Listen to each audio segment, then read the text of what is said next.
Students, welcome back to chemistry seeker. Name reaction series में हमारी आज की रिएक्शन है उल्मन रिएक्शन। उल्मन रिएक्शन में हम लेंगे दो अराइल हैलाइड जो कॉपर की प्रेजेंस में हमें देंगे biaryl. As you can see, Ullmann reaction is quite similar with Fittig reaction.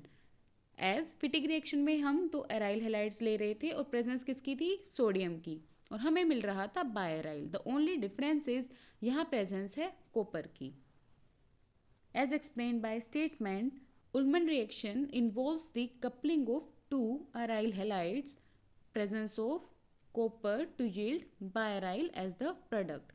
Mechanism में उल्मन रिएक्शन का मैकेनिज्म अभी एंटायरली अंडरस्टूड तो नहीं हुआ है, लेकिन दो पॉपुलर मैकेनिज्म्स हैं इसके।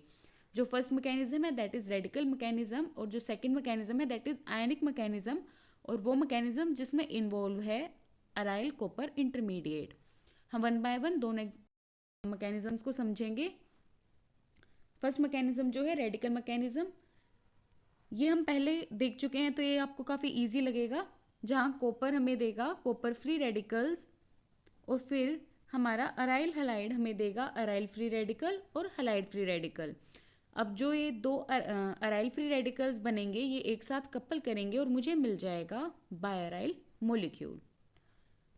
अब हम देखते हैं इसका सेकेंड मैकेनिज्म, वो मैकेनिज्म जिसमें इन्वॉल्व है अराइल कॉपर इंटरमीडिएट। हम इसे और क्या कह सकते हैं? ये है हमारा ionic mechanism. This is our ionic mechanism. हमने लिया है अराइल हैलाइड और हमारे कॉपर को अब हमारी अराइल और हैलाइड रिंग के बीच में प्लेस होना है। तो कॉपर अगर हमारे अराइल और हैलाइड के बीच में आएगा तो कॉपर ने एक बॉन्ड बनाया हमारी अराइल रिंग के साथ और एक बॉन्ड बनाया हमारे हेलोजन के साथ। यहाँ कॉपर की जो ऑक्सीडेशन स्टेट थी वो थी 0। अब कॉपर ने दो बॉन्ड बना लिए हैं, यानी कॉपर ने अपना एक इलेक्ट्रॉन तो दिया है अराइल रिंग को और एक इलेक्ट्रॉन दिया है हैलाइड को। तो कॉपर ने 2 इलेक्ट्रॉन्स दिए तो कॉपर की ऑक्सीडेशन स्टेट हो गई अब यहाँ +2। इट मीन्स 0 से +2 गया तो क्या हुआ? Oxidation. That's why it is oxidative addition, क्योंकि कॉपर का एडिशन हो रहा है और ऑक्सीडेशन स्टेट जो है वो 0 से +2 चली गई है, इसलिए ये क्या है? Oxidative addition.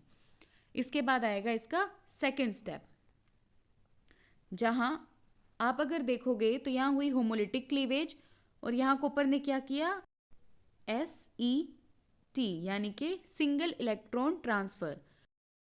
कॉपर के सेकेंड मॉलिक्यूल ने अपना किया सिंगल इलेक्ट्रॉन ट्रांसफर और हैलाइड के साथ क्यूपरस हैलाइड बना लिया।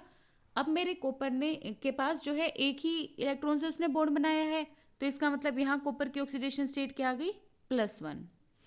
तो ये क्या है? ये है रिडक्टिव एलिमिनेशन। एलिमिनेशन किसका हुआ? हैलाइड का। और रिडक्टिव क्यों? क्योंकि मेरे कॉपर का हो गया है रिडक्शन +2 से +1 की तरफ।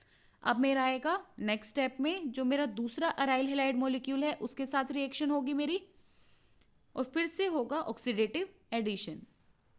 अब कॉपर ऑलरेडी +1 में है और फिर से ये दो बॉन्ड नए बना लेगा, एक हैलाइड के साथ और एक अराइल रिंग के साथ। तो अब कॉपर किस में चला जाएगा? +3 में। अब +1 से +3 चला गया तो ये क्या हो गया? ऑक्सीडेशन। और यहाँ फिर से एडिशन हो रहा है तो ये क्या हुई? फिर से ऑक्सीडेटिव एडिशन। नाउ फिर से होमोलिटिक क्लीवेज होगी बॉन्ड्स की और मेरा एक क्यूपरस हैलाइड मॉलिक्यूल यहाँ से रिलीज हो जाएगा। इट मीन्स रिडक्टिव एलिमिनेशन हो रही है, क्योंकि रिडक्शन हो गया किसका? कॉपर का, और एलिमिनेट क्या हुआ? Cuprous halide. और एज अ रिजल्ट मुझे जो प्रोडक्ट मिला वो है मेरा बायराइल मॉलिक्यूल। ये जो था ये है आयनिक मैकेनिज्म। हमने उल्मन रिएक्शन के दो मैकेनिज्म्स देख लिए, रेडिकल मैकेनिज्म भी और आयनिक मैकेनिज्म भी।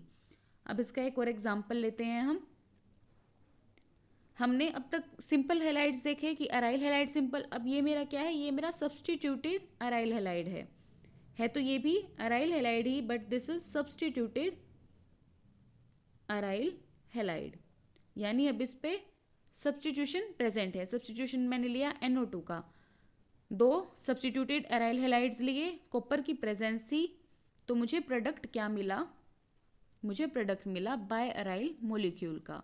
अब इस बायराइल मॉलिक्यूल में क्या डिफरेंस है? जो सब्सटीट्यूशंस प्रेजेंट थी वो इस मॉलिक्यूल में भी प्रेजेंट होंगी।